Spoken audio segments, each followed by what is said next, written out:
ole keti channel panina mi malki mathakinang muaking elema hitenga iet suk ding ina bang thui ding hiam chile kolgam kitel ding vai to kisaina kitel lo khamai thei ding hi igam asen pi kyale kitel lo mai ding hi hang china bu chou mo chim zomin thoina again na mo to again na bang chigen hiam chile American gal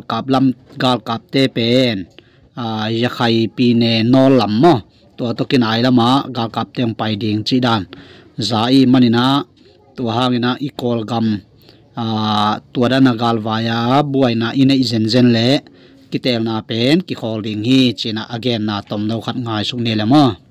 အခုပထမဆုံးတင်ဆက်ပေးမယ့်သတင်းကတော့အမေရိကန်တပ်ဝင်ရောက်လာမှုကြောင့်ရွေးကောက်ပွဲကျင်းပဖို့အခက်အခဲဖြစ်နိုင်တယ်ဟုဇော်မင်းထွန်းပြောကြားတဲ့ဆိုတဲ့သတင်းကိုတင်ဆက်ပေးသွားမှာဖြစ်ပါတယ်။နိုင်ငံအတွင်းစစ်ရေးအခင်းကျင်းများပုံမှန်မြင့်တက်လာနေချိန်အမေရိကန်တပ်များရခိုင်ကိုဝင်ရောက်လာကြောင်းသတင်းများပေါ်ပေါက်လာခြင်းသည်နိုင်ငံရေးအနေနဲ့တက်ကြွလာသောခွင်းဆက်အသစ်တစ်ခုကိုဖန်တီးပေးနေတယ်ဟုစာနေစင်းတွေမှတ်ချက်ပေးကြပါတယ်။ဒီအကြောင်းနဲ့ပတ်သက်ပြီးစကားပြန်ကြားရေးဇော်မင်းထွန်းကအမေရိကန်တပ်ဝင်လာမှုဟာနိုင်ငံရေးမတည်ငြိမ်မှုကိုတက်ရောက်မှုကြီးမားစွာဖြစ်စေနိုင်ပြီးနောက်ထပ်ရွေးကောက်ပွဲကျင်းပမှုကိုတားဆီးဖို့အထိဖြစ်လာနိုင်တယ်လို့ပြောကြားခဲ့ပါတယ်။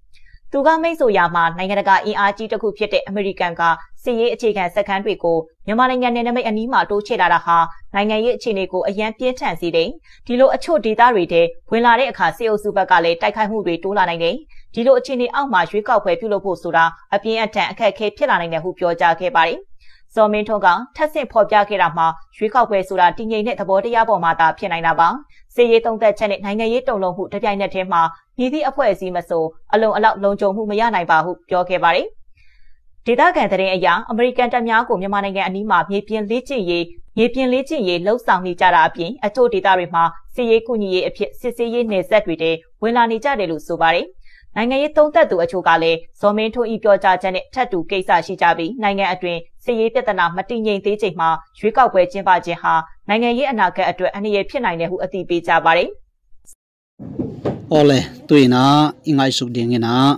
TNL tele kolgam gal kapte kilem naw le mu ko le mu mei khopi te nu se dingina kolgam gal kapten lu akik ding chi vai ai zongina to changina apang khom MNDAA tele TNL tele AA te pangkhomina kolgal khabado je je hina pina hiteng thum lakan ni pen kolgal kapte to kilem na bolina tuina AA bek chenai manina AA lama gal kap lam te na na se takina pan laina bom kheje je hi chi jong thu thang tampi tak ommo ina tua vai ya ngai su khom ki ne le mo TNL အပြည့်ရဲ့ခြင်းနဲ့အာရခတပ်တော်၏စီးရေးအခြေအနေဆိုတဲ့သတင်းကိုတင်ဆက်ပေးပါမယ်။စိတ်ကောင်စီနဲ့တန်းအမျိုးသားလွတ်မြောက်ရေးတပ်မတော် TNL တို့ကြားတရုတ်ကြားဝင်မှုဖြင့်အပြည့်ရဲ့သဘောတူလိုက်ပြီးမိုးကုတ်နဲ့မိုးမိတ်မြို့ကနေ TNL ကပြန်လည်ဆုတ်ခွာပေးရန်သဘောတူညီခဲ့ကြပါတယ်။အောက်တိုဘာ29ရက်နဲ့28ရက်တွင်တရုတ်နိုင်ငံကူမင်းမြို့တွင်9ချိန်မြောက်တွေ့ဆုံမှုပြီးမိုးကုတ်နဲ့မိုးမိတ်မြို့မှ TNL ဆုတ်ခွာပေးရန်သဘောတူခဲ့ကစိတ်ကောင်စီကလေကြောင်းနှင့်ထိုးစစ်ရိပ်ရန်သဘောတူခဲ့ခြင်းဖြစ်ပါတယ်။လက်ရှိမှာစိတ်ကောင်းစီသည်နောင်ချိုကြောင်မင်းနဲ့တီဘောမျိုးတို့ကိုပြန်လည်သိမ်းပိုက်ထားပြီး TNL ထိန်းချုပ်ထားသည့်မိုးကုန်းနဲ့မိုးမိတ်ကိုတရုတ်အကူအညီဖြင့်ပြန်လည်ရယူခဲ့သဖြင့် TNL ကမြို့9မြို့တိလက်လွတ်ခဲ့ရပါတယ်။တိတုံညာနေကွန်စစ်စင်ရေးကိုစတင်ခဲ့သောညီနောင်မဟာမိတ်၃ဘွဲ့ထဲမှာ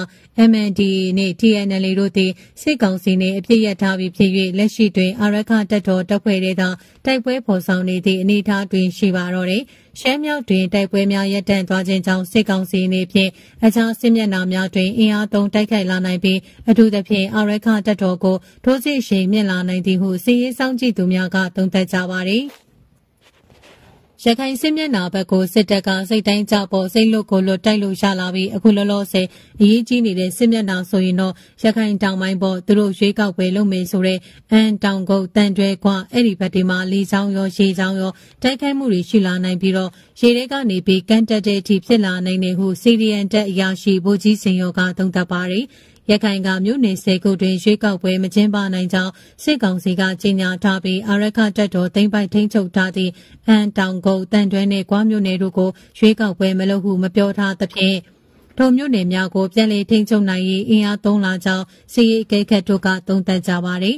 လက်ရှိအာရခတပ်တော်သည်ကြောက်ဖြူမြို့နယ်တွင်ထိုးစစ်ဆင်နွှဲနေပြီးစစ်တွေမြို့နယ်တွင်လည်းနှစ်ဖက်စစ်ရေးတဲမာမှုနဲ့တူအပြန်အလှန်ပစ်ခတ်မှုများရှိနေပါတယ်။ထို့ပြင်ရခိုင်ဆက်မကွေးပဲခူးနဲ့အေရဝတီတိုင်းတို့တွင်ဒေသခံတော်လှန်ရေးတပ်များနဲ့တူအာရခတပ်တော်ကစစ်ကောင်စီကိုထိုးစစ်ဆင်နေပြီးတပ်စခန်းအချို့ကိုလည်းသိမ်းပိုက်လျက်ရှိပါတယ်။